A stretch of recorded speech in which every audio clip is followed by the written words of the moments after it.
Je vous laisse la paix, je vous donne ma paix. Je ne vous donne pas comme le monde donne. Que votre cœur ne se trouble point et ne s'alarme point. Jean 14, 27.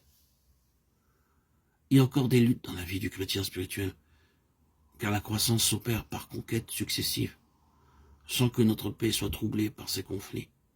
L'âme sait qu'elle est victorieuse en Christ. Le chrétien spirituel ne pratique plus volontairement le péché. Il vit dans la pleine lumière de la présence de Christ. Sa communion avec le Père est entière, car elle n'est plus troublée par le souvenir des fautes passées, par les appels de la conscience ou par les accusations du cœur. Il jouit d'une paix parfaite, d'une joie grandissante, et d'un repos que rien ne trouble. C'est une vie de paix constante. Le chrétien spirituel vit cette paix. Mais grâce soit rendue à Dieu, qui nous donne la victoire par notre Seigneur Jésus-Christ. 1 Corinthiens 15, 57. Le chrétien spirituel mène une vie de victoire constante. Remarquez que le texte de 1 Corinthiens 15, 57 ne dit pas les victoires, mais la victoire. La victoire de la résurrection implique toutes les autres. Celui qui vous a rendu victorieux sur un péché peut vous faire triompher de tous les péchés. Celui qui vous a gardé du péché pendant un instant peut vous en préserver toute une journée, tout un mois.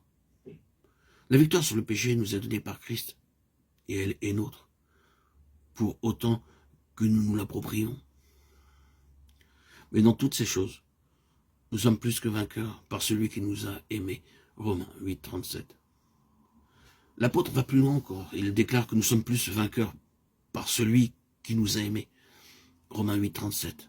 Grâce soit rendue à Dieu qui nous fait toujours triompher en Christ et qui répand par nous en tout lieu l'odeur de sa connaissance. 2 Corinthiens 2, 14. Soulignons le mot toujours.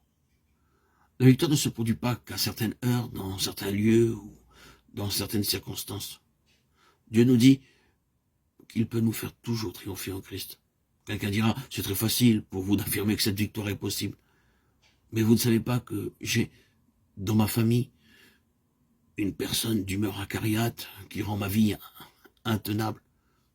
C'est vrai, j'ignore les circonstances de votre vie, mais Dieu les connaît. Et c'est lui qui a inspiré à l'apôtre ce mot toujours.